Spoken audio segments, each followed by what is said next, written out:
So today I'm going to be doing a review of Ray Dalio's video, Principles for Dealing with a Changing World Order. Let's dive in. The changing world order. The times ahead will be radically different from those that we've experienced in our lifetimes, though similar to many times before. How do I know that? Because they always have been.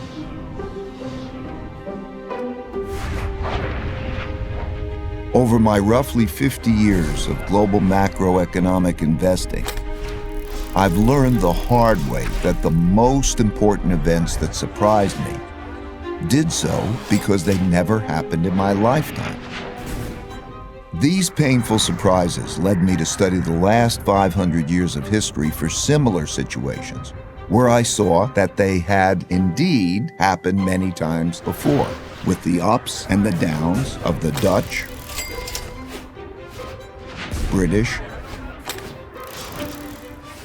and U.S. empires. The fact that we are all living in a time where many of us have never seen a recessionary period, or we just fail to remember what happened in 2008 or any other period.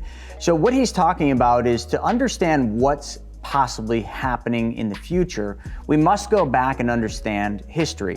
So as we go through this video, that's what I'm going to do. I'm going to explain relevant points for what's happening today as they relate to the video. Enjoy.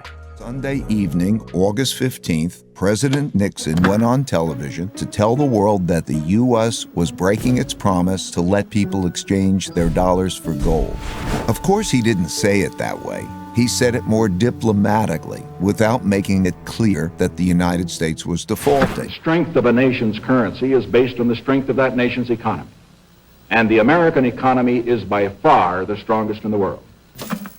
Accordingly, I have directed the Secretary of the Treasury to take the action necessary to defend the dollar against the speculators.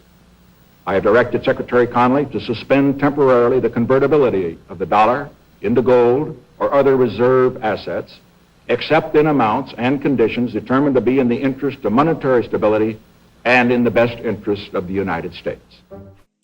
I want to point that out. That was 1971 when Nixon basically pretty much nixed gold from the U.S. gold standard. The dollar was no longer tied to gold. And in doing so, that created a massive change in the way we do everything. I want you to think forward to today. The digital currency world, Bitcoin, Ethereum, and all of that. If that happened to gold back then, do you think it's possible that that happens today to Bitcoin? To where people can't exchange Bitcoin for real dollars, the government makes it illegal, and the only thing you can convert Bitcoin to is a US created digital dollar. Now, I know that hasn't happened, and it might be hard to envision that, but I just want to plant that idea in your mind that that more than likely will be something that happens if Bitcoin continues to challenge the US dollar, because the central banks and the Federal Reserve's number one job, their number one job is to protect the US dollar. And if Bitcoin and other cryptos challenge the US dollar like XRP did, does anyone know XRP? It is now facing a lawsuit. Why? Because it challenged the US dollar. Always remember that they will go to any length to protect the US dollar, even if that means getting rid of the US dollar and creating some digital form of the US dollar that is the only means of exchange in this country. Let's continue. Breaking the link to gold allowed the U.S. to continue spending more than it earned, simply by printing more paper dollars. Since there was an increase in the number of dollars without an increase in the country's wealth, the value of each dollar fell. As these new dollars entered the market, without a corresponding increase in productivity, they went to buy lots of stocks, gold, and commodities, and hence caused their prices to rise. As I studied more history, I saw that the exact same thing happened many, many times before. I saw that since the beginning of time, when governments spent much more than they took in taxes, and conditions got bad, They ran out of money and they needed more. So they printed more, a lot more, which made its value fall and made the prices of most everything, including stocks, gold, and commodities, rise. Let's pause right there. This exact same thing that you just witnessed is what's happening today. The central banks printed an awful lot of money during the pandemic, which then that money was exchanged for debt with the US government in the form of treasuries and, in some cases, mortgage-backed securities. Then the US government gave that money to you in the form of stimulus checks, in the form of PPP loans to business owners and EDIL loans to business owners. It also did a whole bunch of things that got that money into the economy, while the central banks and the Fed also put a lot of money in the form of bond buying programs to the tune of $120 billion a month they were buying of bonds. That's injecting money into the capital markets, which does one thing and one thing only, folks. Increases the asset prices like you just saw. Stocks have gone up. Commodities have gone up. The price of housing has gone up substantially. Everything is going up because of exactly what you just saw. What exactly is an order, you might ask? It's a governing system for people dealing with each other. There are internal orders for governing within countries, typically laid out in constitutions. And there is a world order for governing between countries, typically laid out in treaties. Internal orders change at different times than world orders, though whether within or between countries, these orders typically change after wars. Civil wars within countries, international wars between countries. They happen when revolutionary new forces defeat weak old orders. Does this sound familiar, folks? Everything here is linking the past to what's going on at this present point. As I pause this, there's two countries and tanks and people fighting. You can envision that as being Russia and Ukraine. And you can almost see what's going to happen next by just following the patterns and the things that have happened in the past. In 1944, the New World Monetary System was laid out in the Bretton Woods Agreement and established the dollar as the world's leading reserve currency. As I studied the 10 most powerful empires over the last 500 years and the last 3 reserve currencies, it took me through the rise and decline of the Dutch Empire and the guilder, the British Empire and the pound, the rise and early decline in the United States Empire and the dollar, and the decline and rise of the Chinese Empire and its currencies, as well as the rise and decline of the Spanish, German, French, Indian, Japanese, Russian, and Ottoman empires, along with their significant conflicts, as measured in this chart. Let's now look at the typical sequence of events going on inside a country that produces these rises and declines. In a nutshell, the big cycle typically begins after a major conflict, often a war, establishes the new leading power and the new world order. Because no one wants to challenge this power, a period of peace and prosperity typically follows. As people get used to this peace and prosperity, they increasingly bet on it continuing. They borrow money to do that, which eventually leads to a financial bubble. The empire's share of trade grows, and when most transactions are conducted in its currency, it becomes a reserve currency, which leads to even more borrowing.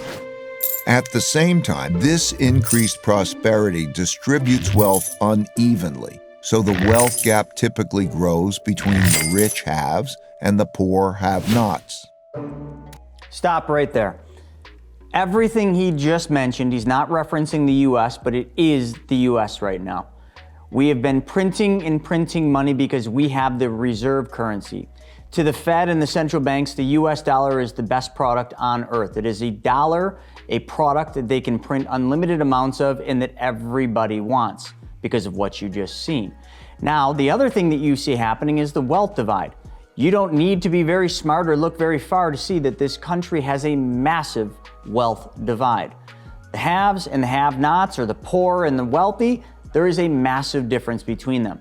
I believe it is the 1%ers or half of a percenters own 90+% of everything. So everything you just saw right there leads up to the conclusion of what's going to happen. Now, I have not seen this whole video yet.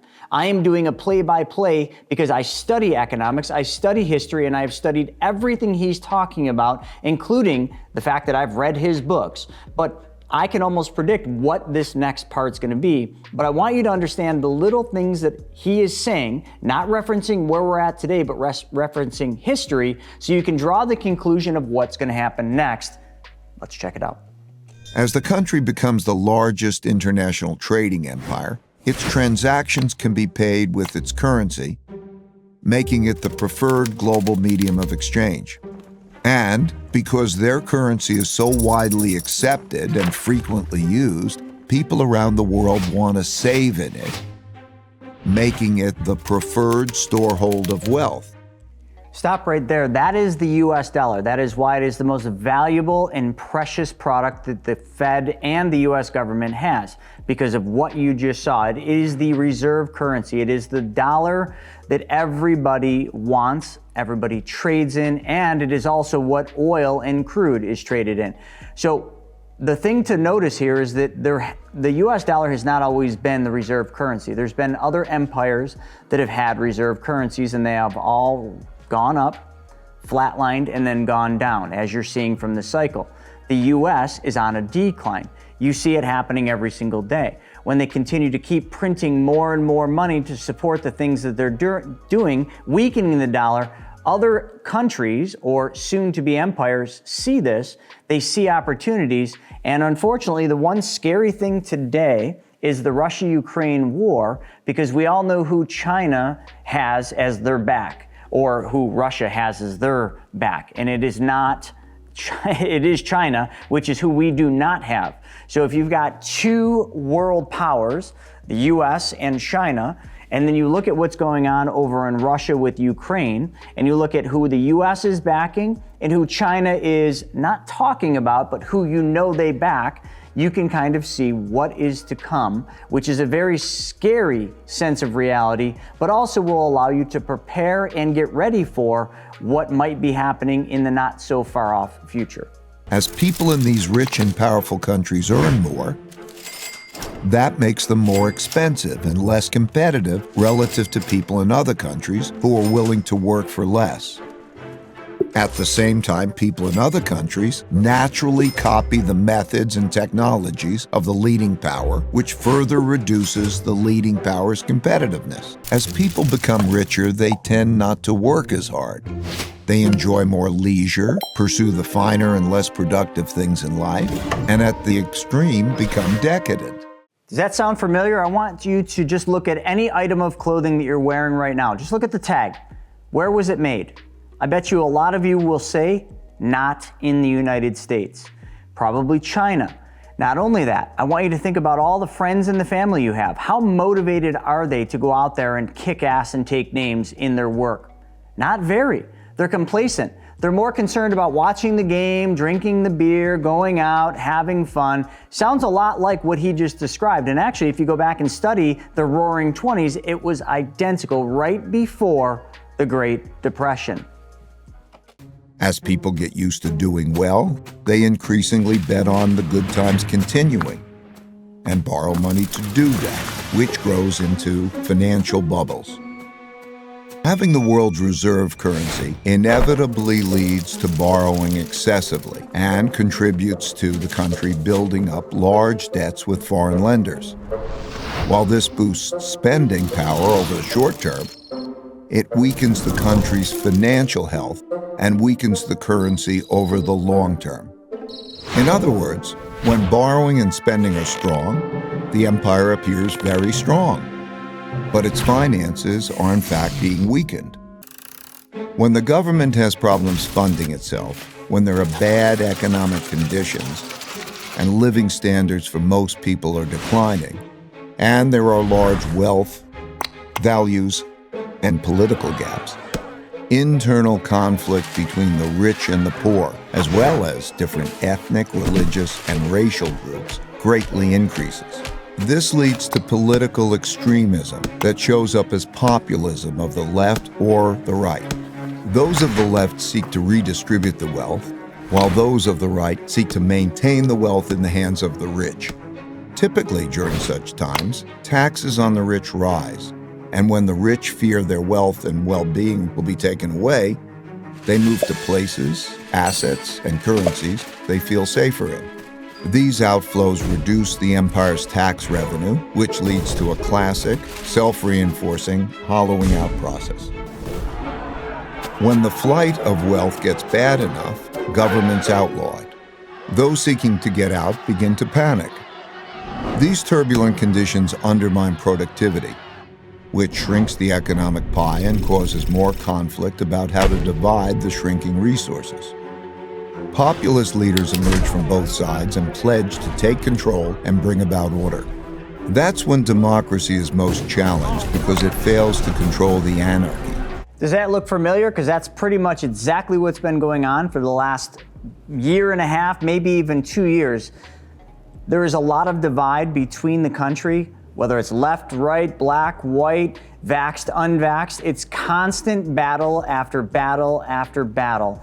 And that is exactly what he's talking about here. We're on a decline. We keep printing money. Now, fortunately for the US, our dollar is still in high demand. But the things going on in Ukraine and Russia, the things going on with the inflationary problems here, which will then soon give way to deflation, and the things going on with what the US government is trying to do but not successfully executing, which is printing more and more money. They weren't able to get the infrastructure bill through. So now, what is the best next solution to be able to print more money to do what the government and the US needs to do? I hope you aren't thinking what I am, but it's war. Because when wartime happens, executive orders come into play and the government gets to print a whole lot more money. So if the government can't print money for the things that they're trying, like infrastructure bills, well, they're gonna find the next place where they can print money, create more debt, and get this thing going again. And unfortunately, or fortunately, depending on how you look at it, we all hope it's not too late. As conflict within the country escalates, it leads to some form of revolution or civil war to redistribute wealth and force the necessary big changes. This internal conflict makes the empire weak and vulnerable to rising external rivals who, seeing this domestic weakness, are more inclined to mount a challenge. This raises the risk of great international conflict, especially if the rival has built up a comparable military. Defending oneself and one's empire against rivals requires great military spending, which has to occur as domestic economic conditions are deteriorating and the empire can least afford it.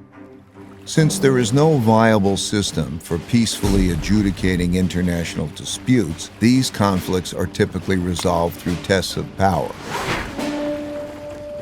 As bolder challenges are made, the leading empire is faced with the difficult choice of fighting or retreating. Fighting and losing is the worst outcome, but retreating is bad too, as it cedes progress to the rival and signals that the empire is weak to those countries that are considering which side to be on. Poor economic conditions cause more fighting for wealth and power, which inevitably leads to some kind of war. Wars are terribly costly. At the same time, they produce the tectonic shifts that realign the new waters to the new realities of wealth and power in the world. This is like watching one of those movies where you're right at the point where you're gonna see like who's gonna emerge and who's gonna die, but this is actually way too close to home. Most empires have their time in the sun and inevitably decline. Reversing a decline is difficult because that requires undoing a lot that's already been done, but it's possible. By looking at these indicators, it's pretty easy to see which stage of the big cycle an empire is in, how fit it is, and whether its condition is improving or worsening. which can help one estimate how many years it has left. What we need to do, it comes down to just two things: earn more than we spend and treat each other well. All other things I mentioned, strong education, inventiveness, being competitive, and all the rest, are just ways of getting at these two things. It's easy to measure if we're doing them. So like people who want to get fit, let's get on the program and improve our vitals. Let's do that individually and collectively. My goal for sharing this picture of how the world works and a few principles for dealing with it well is to help you recognize where we are and the challenges we face, and to make the wise decisions needed to navigate these times well.